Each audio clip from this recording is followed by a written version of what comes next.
Hello guys, once again हरी सोच आप लोगों के लिए नेक्स्ट वीडियो लेके आया है। जो मेरे लास्ट टाइम जो मैंने यूट्यूब पे शॉर्ट डाला उसमें मैंने क्वेश्चन डाले थे, आज उनका सोल्यूशन हम यहाँ पे करेंगे। ठीक है, तो आइए चलते हैं।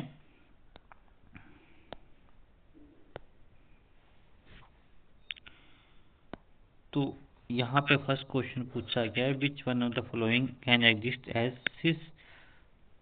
सिस ट्रांस आइसोमर कौन एग्जिस्ट करता है, ये पूछा गया है। ठीक है, तो एक तो बता रखा है 1,1 डाई मिथाइल साइक्लोप्रोपेन।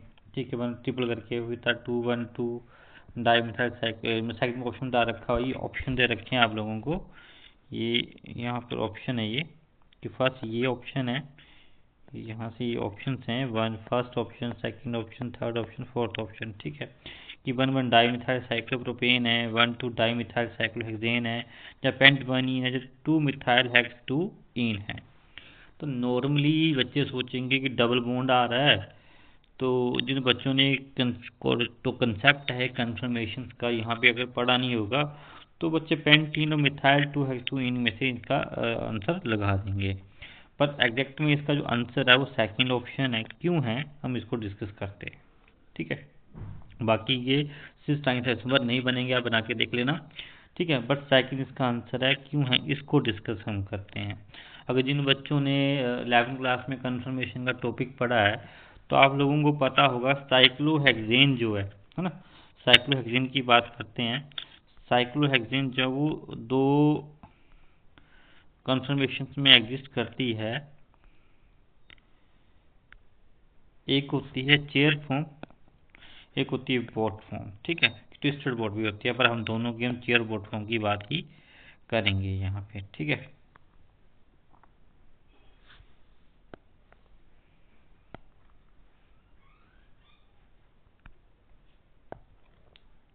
तो देखिए चेयर फॉर्म कैसी है, ऐसे है, और बोट फॉर्म ऐसे है। ठीक है, तो दो फॉर्म में साइक्लोहेक्सेन एग्जिस्ट कर रही है। आप बोलोगे साइक्लोहेक्सेन का स्ट्रक्चर तो सर ऐसे ही होता है,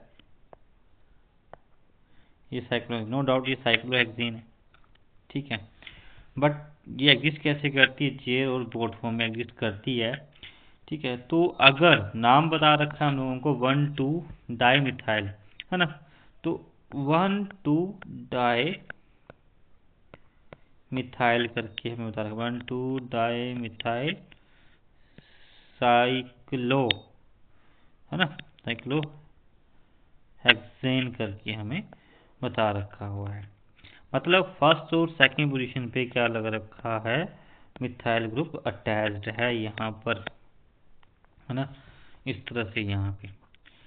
तो एक को नंबरिंग दे दी 1, या नंबरिंग दे दो 1, और इस कार्बन को नंबरिंग दे दो 2, तो बन गया 1,2 डाइमिथाइल साइक्लोहेक्सेन।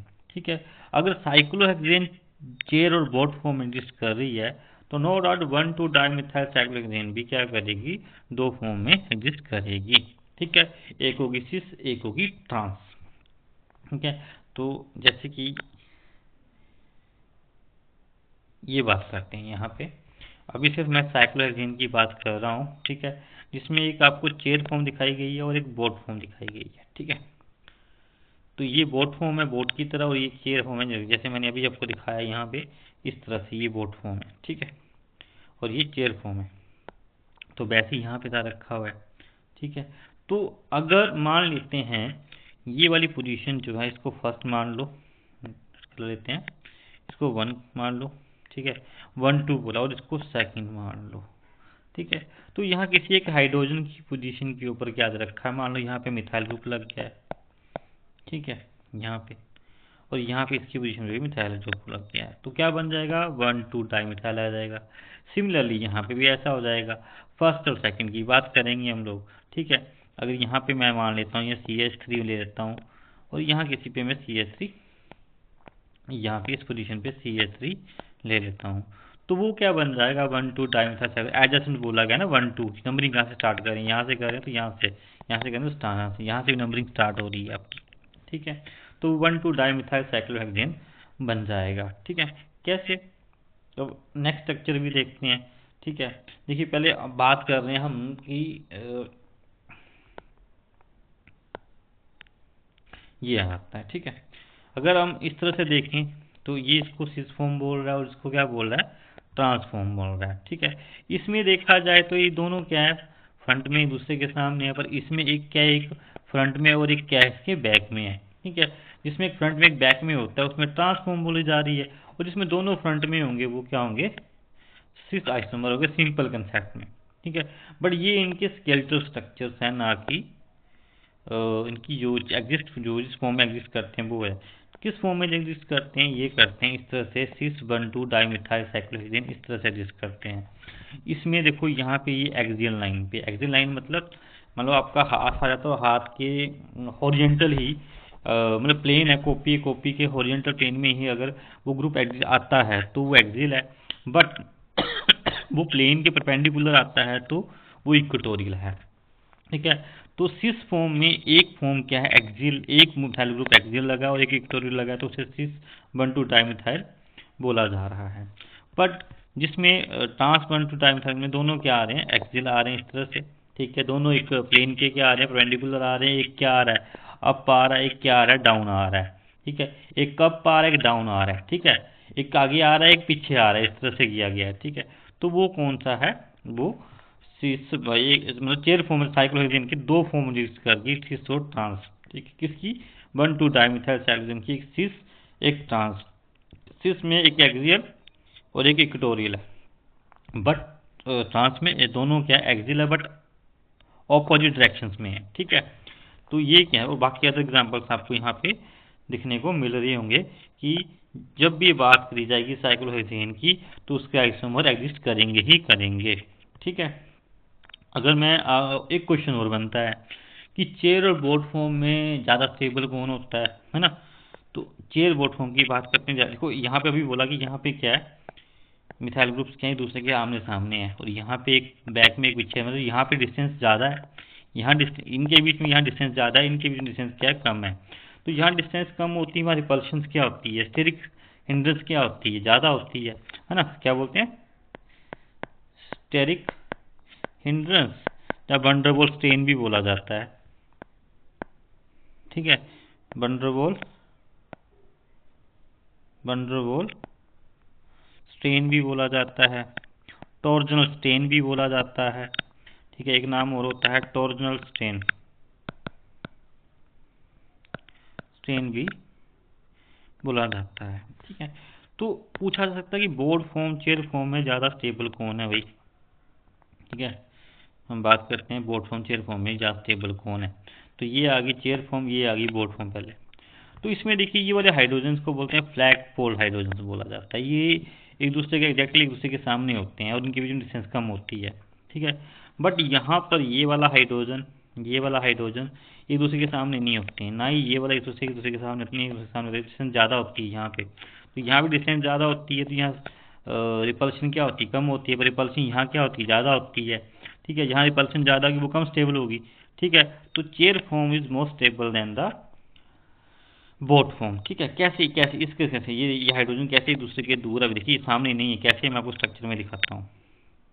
स्ट्रक्चर देखते हैं यहाँ पे, देखिए ये हाइड्रोजन अप है तो ये इसके क्या है, तो ये डिस्टेंस क्या आएगी, ज़्यादा आएगी।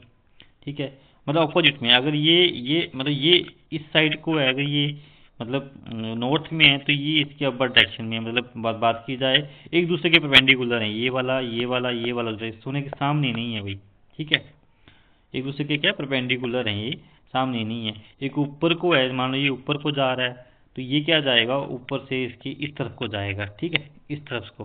ठीक है, जैसे ये ऊपर को गया तो ये वाला इसके, ये वाला इसके क्या इस तरह है, तो इनके बीच में रिपल्शन मतलब डिस्टेंस क्या ज़्यादा है, तो क्या हो रहा है, और ये वाला ले लो, ये वाला इससे कर लो, ये इसका ले लो, और ये वाला ऑपोजिट भी है इसके, ये भी इसके ऑपोजिट में है, ये भी इसके, ये इसके ऑपोजिट्स में, ये इसके ऑपोजिट्स में, ये इसके ऑपोजिट्स में, ये इसके ऑपोजिट्स में, तो एक दूसरे के क्या है, ये ऑपोजिट्स में है। ठीक है, तो इनके बीच में रिपल्शन क्या कम है। ठीक है, एक और स्ट्रक्चर दिखाता हूँ आपको तो शायद क्लियर हो जाए थोड़ा सा, इस तरह से देखिए। ठीक है, इस तरह से है, एक हाइड्रोजन यहाँ पर है तो ये वाला इसका नीचे है, इसका ये वाला यहाँ पे है। ठीक है, इसका यहाँ पर है, मतलब एक दूसरे के क्या है, ये ऑपोजिट में है, ये भी दूसरे के क्या ऑपोजिट में है, ये ऊपर को है तो ये साइड को है, इस सेट को, इस स्ट्रक्चर को देख के आपको क्लियर हो रहा होगा कि चेयर फॉर्म कैसी होती है और कैसे साइक्लोहेक्सेन चेयर फॉर्म में एग्जिस्ट करती है। तो ये हाइड्रोजन लगे हुए हैं, इनके बीच में रिपल्शन क्या है, ज़्यादा है। तो वैसे मिथाइल ग्रुप्स के साथ होगा, उनके भी रिपल्शन ज़्यादा होगी। तो ये क्वेश्चन ये बन जाता है कि chair form is more stable then the देखो चेयर फॉर्म की जो एनर्जी है वो कहाँ दे रखी है, डाउन में रखी हुई है, इस तरह से।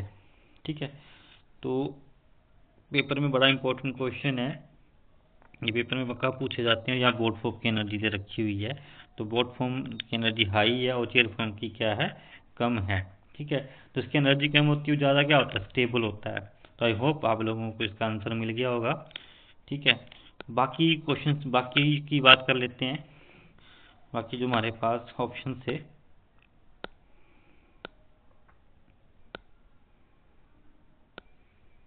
है ना, बाकी ऑप्शन से 1,1 डाईमिथाइल। अगर 1,1 डाईमिथाइल दे रखा हुआ है ना, तो मान लो जो मैं यहाँ बात कर लेते हैं, ये ग्रुप यहाँ पे अटैच ना होकर यहाँ पे भी हो जाता, तो एक ही ग्रुप पे अटैच होने से क्या होता है, उसके आइसोमर नहीं बन पाते भाई। ठीक है, पेंटीन बनीन का बता दिया मैंने। ठीक है, और दूसरा कौन सा बता रखा हुआ है, 2 मिथाइल हेक्स 2 इन। तो पहले 2 मिथाइल हेक्स 2 इन बनाते हैं, यहीं पे बना देते हैं। 2 मिथाइल हेक्स 2 इन की बात चली हुई अभी। तो पहले तो हम क्या बनाते हैं, ऐसे करके इसको 6 कार्बन लेनी है। ठीक है, तो हेक्स 2 इन बता रखा है, मिथाइल ग्रुप पे क्या लगा हुआ है, पहले तो पहले बात कर रखी कि 2 इन है, सेकंड पोजीशन के ऊपर है भाई। तो यहाँ CH3 लगा लो पहले। ठीक है, CH3 आ गया, रुको 2 मिनट। ठीक है, इसको ऐसे लिखते हैं CH3, यहाँ रहता ये 4 बॉन्ड इसके बन गए। ठीक है, और हेक्स 2 इनकी बात की गई है। ठीक है, तो भाई ये फर्स्ट कार्बन, मतलब यहाँ से इसको लिख देता हूँ, ये फर्स्ट कार्बन, ये सेकंड कार्बन। ठीक है, ये थर्ड कार्बन। ठीक है, अब बात करते हैं फोर्थ कार्बन की। एक हाइड्रोजन यहाँ पे लगा देते हैं।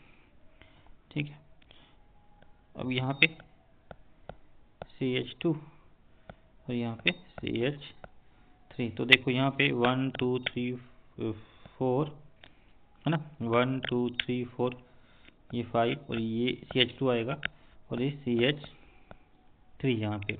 ठीक है, इस तरह से 1 2, तो ये बन गया आपका। और पूछा क्या गया, बोला क्या गया है, 2 मिथाइल प्लस सेकंड कार्बन के ऊपर क्या लगा है, मिथाइल भी लगा। तो यहाँ हाइड्रोजन को हटा के आप क्या लगा दो, CH3 को लगा दो।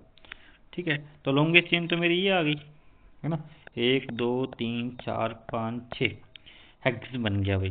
और 2 उनके मेरा डबल बॉन्ड है, तो डबल बॉन्ड यहाँ पे आ गया, हेक्सेन 2 इन हो गया। और 2 मिथाइल बोल रहा है, 2 मिथाइल हेक्स 2 इन हो गया।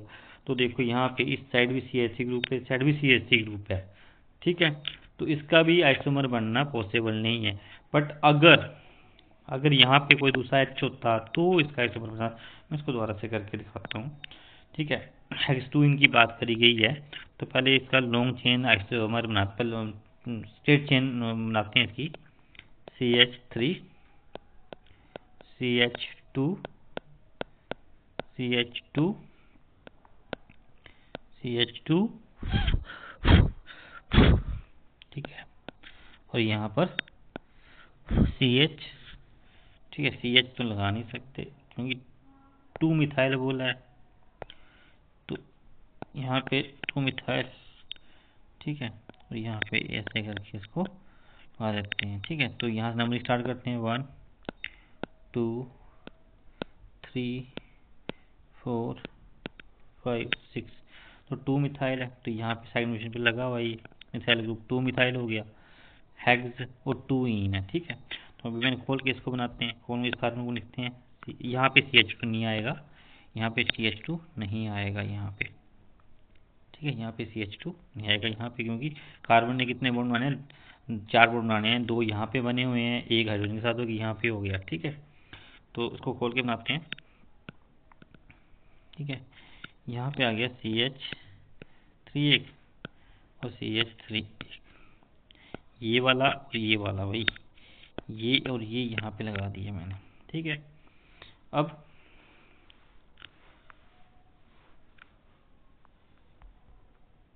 करते हैं ये नंबरिंग यहाँ से करी थी 1, ये 2, तो ये थर्ड कार्बन यहाँ पे आ गई। तो इसका ये वाला हाइड्रोजन जो है वो यहाँ पे लगा देते हैं, और ये चेन बचेगी वो कहाँ चलेगी, CH2 CH2 CH3। तो यहाँ पर इस साइड भी सेम ग्रुप है, इस साइड भी सेम ग्रुप है, ठीक है। तो जब इसको हम लिखेंगे तब भी ऐसे ही बनेगा, ऐसे बनेगा, तो इसके भी आइसोमर नहीं बन पाएंगे।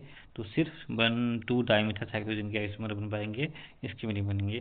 तो आपका जो आंसर है वो क्या है, सेकंड आपका जो आंसर है। आई होप लोगों को ये टॉपिक क्लियर हुआ होगा, ठीक है। अगर नहीं हुआ तो कोई क्वेश्चन है, क्वेरी है, तो आप मुझे मेरी वीडियो के ऊपर आप मतलब कमेंट कर सकते हैं।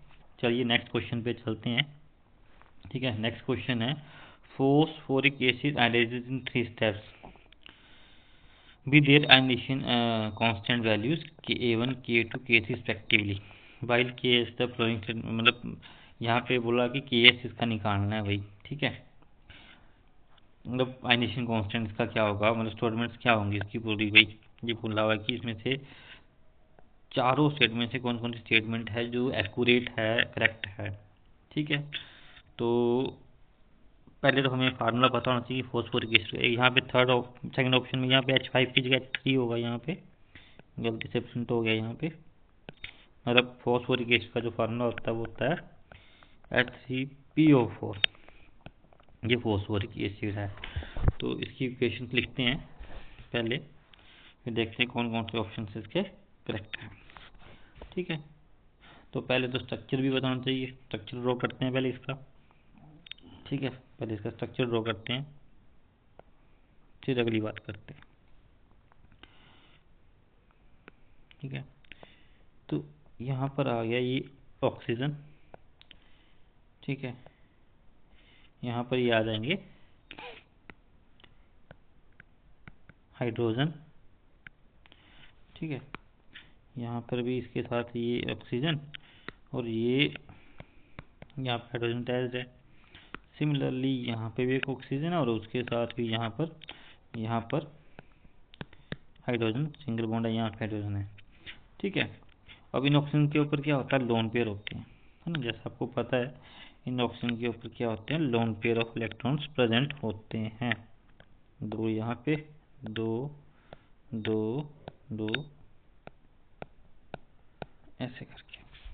तो यहाँ पर जो नंबर ऑफ रिप्लेसेबल हाइड्रोजन हैं वो कौन कौन से हैं, एक, ये, एक, दो, और ये 3, ठीक है। मतलब तीनों हाइड्रोजन क्या रिप्लेसेबल है। जो हाइड्रोजन देते हैं वो क्या होते हैं, एसिड होते हैं, दैट्स व्हाई फॉस्फोरिक एसिड है, ठीक है। बट जब ये एक अपना हाइड्रोजन को लूज करेगा तो ये वाला जो बॉन्ड है वो शिफ्ट कर जाएगा कहाँ पे, ऑक्सीजन के ऊपर। जब ऑक्सीजन ऊपर ये शिफ्ट करेगा तो इसके ऊपर क्या आ जाएगा, नेगेटिव चार्ज आ जाएगा भाई, है ना।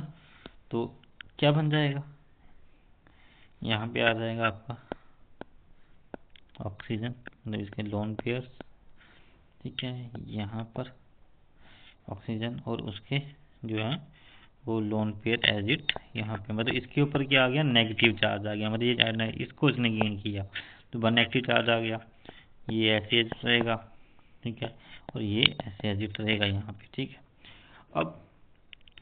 अब दूसरा भी अगर लूज कर दे ये वाला, ठीक है, तब इसके ऊपर क्या आ जाएगा, 2 नेगेटिव चार्ज आएगा, इस ऑप्शन के ऊपर क्या आ जाएगा, नेगेटिव चार्ज आएगा, ये निकल जाएगा, ये भी निकल जाए तो इसके एक नहीं तो 3 नेगेटिव चार्ज हो जाएगा, ठीक है। मैं लिखता हूँ इसके जो प्रोसेस लिखता हूँ, H3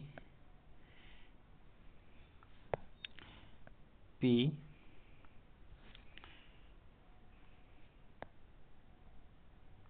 TPO, ये थोड़ा सा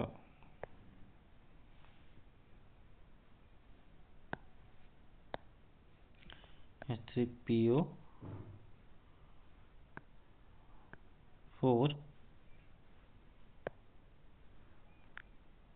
3PO4 आयनाइज करके जो है ये बना देगा H2PO4 1 नेगेटिव, ठीक है, क्योंकि हाइड्रोजन ने लूज कर दिया भाई, ठीक है। अगली बार अगर लूज करता है PO4 नेगेटिव में से, तो क्या बन जाएगा HPO4 2 नेगेटिव बन जाएगा, एक हाइड्रोजन निकल गया फिर से। ठीक है, फर्दर इसका HPO4 2 नेगेटिव यूज करता है, तो फर्दर यहाँ पे बन जाएगा PO4 3 नेगेटिव H पॉजिटिव। ठीक है, तो मान लेते हैं इसका जो आयनिशन कांस्टेंट है वो क्या है, Ka1 है, इसका Ka2 है, इसका Ka3 है। ठीक है, ये इसका आ जाएगा। बट यहाँ पे एक चीज़ नोटिस करने वाली है कि देखो नेगेटिव चार्ज क्या कर रहा है, बढ़ रहा है। तो मुझे दो डेफिनेशन ज़्यादा आ रही हैं कि ऐसे आर्हीनियस और लोरी ब्रोंस्टन कंसेप्ट कि जो H पॉजिटिव देते हैं वो क्या होते हैं, आर्हीनियस एसिड्स होते हैं। ठीक है, जो H पॉजिटिव को गेन करते हैं वो क्या होते हैं, लोरी ब्रोंस्टन बेसिस होते हैं। ठीक है, तो दो कंसेप्ट यहाँ पे आ रहे हैं। मतलब एक अगर स्ट्रॉन्ग एसिड है तो उसका वीक क्या है, कंजुगेट बेस है।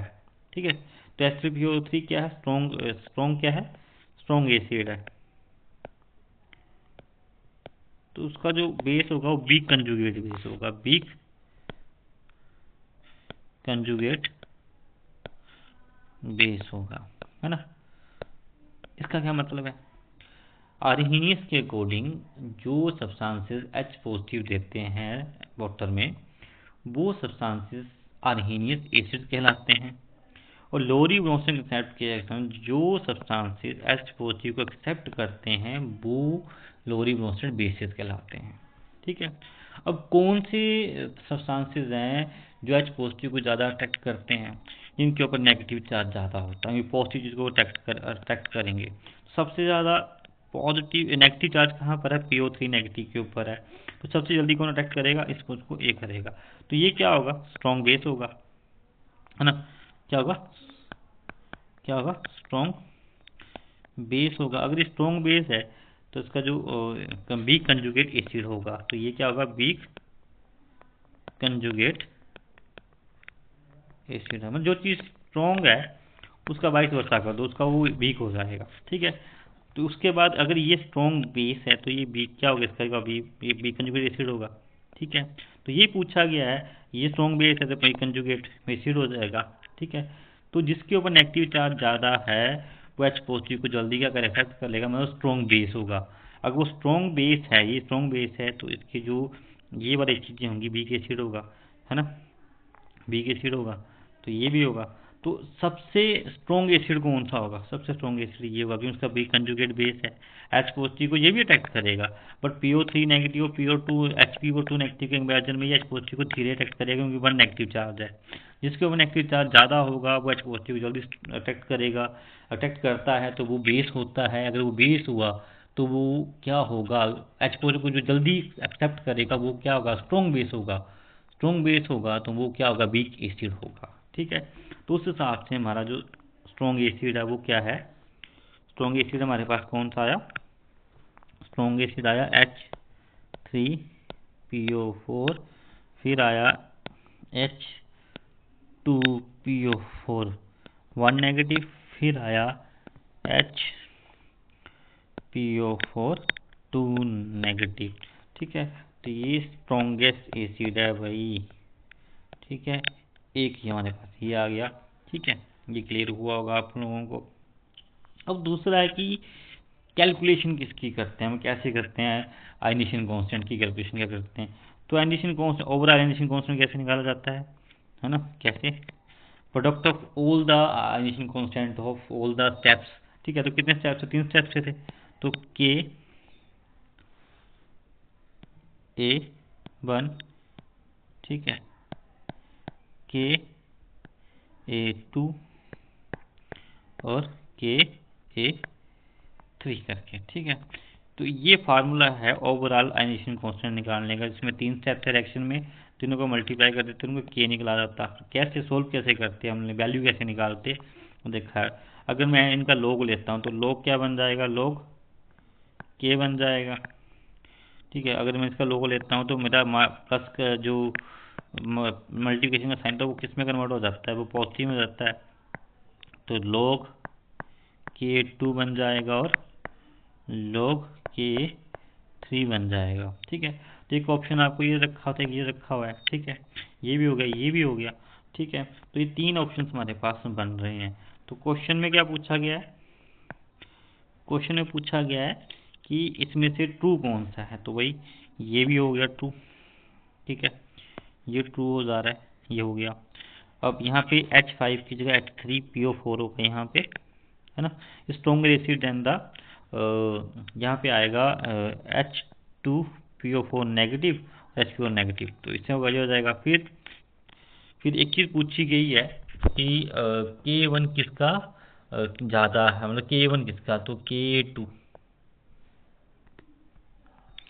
तो अभी मैंने स्टेप किया था, कौन सा स्टेप किया था, H3PO4 का स्टेप किया था, तो बना था मेरे पास H2PO4 1 नेगेटिव H पॉजिटिव। तो मैंने भी बोला था कि इसकी टेंडेंसी कम है H पॉजिटिव को एक्सेप्ट करने की। तो यहाँ H2PO4 1 नेगेटिव, ठीक है, क्या बन जाएगा, H2 नेगेटिव। तो मैंने बोला कि इसमें नेगेटिव चार्ज बढ़ रहा है तो H पॉजिटिव क्या करेगा, एक्सेप्ट करेगा। मतलब बैकवर्ड एक्शन जाने की पॉसिबिलिटी क्या है, इससे क्या है, ज़्यादा है, तो आइंस क्या बनेंगे, कम बनेंगे। ठीक है, वैसे ही HPO4 2 नेगेटिव आयनाइज हो जाएगा, तो क्या बनाएगा, HPO4 3 नेगेटिव और H पॉजिटिव, तो इस पर नेगेटिव चार्ज और बन जाएगा, तो ये इसको फिर से जल्दी से अटैक कर लेगा। मतलब सबसे कम आइंस कहाँ बनेंगे, सबसे कम आइंस यहाँ बनेंगे, उसके बाद यहाँ बनेंगे, है ना। सबसे ज़्यादा इसमें बनेंगे, इसमें नंबर ऑफ आइंस ज़्यादा बन रहे हैं, वहाँ उसका K1 भी क्या होगा, ज़्यादा होगा। ठीक है, तो K1 से ज़्यादा होगा, फिर इसका होगा, फिर इसका होगा, है ना। थर्ड स्टेप में नंबर ऑफ आइंस क्या बनेंगे, सबसे कम बनेंगे, क्योंकि इलेक्ट्रॉन डेंसिटी क्या ज़्यादा है, वो H पॉजिटिव को निकलने नहीं देगी। ठीक है, H पॉजिटिव आसानी से निकलेगा नहीं। इसकी वजह से क्या होगा, K1 किसका ज़्यादा आएगा, A1 ज़्यादा आया K2 से, किससे आएगा। तो इसमें जो कि तीन जो है 1 2 3 ये ट्रू है, और फोर्थ ये बन नहीं पाएगा क्योंकि ऐसा कोई फार्मूला नहीं है। तो हमारे पास जो ऑप्शन आता है वो क्या आता है, सेकंड आता है। ठीक है, तो आई होप आप लोगों को ये जो क्वेश्चन है वो समझ में आया होगा। किसी और क्वेरी के लिए, इस दोनों क्वेश्चन की क्वेरी के बारे में अगर आपको पूछना है तो प्लीज़ मेरे वीडियो पर कमेंट करें, कोई सुझाव देना है तो कमेंट करें। ठीक है, कोई और टॉपिक समझना है जहाँ इससे ज़्यादा और डीप में जाके समझना है तो कमेंट करें। अगले जो क्वेश्चन हम नेक्स्ट वीडियो में करेंगे, क्योंकि ये वीडियो बहुत लंबी चली जाएगी, तो मैं इतना ही इसमें बता रहा हूँ। ठीक है, थैंक यू।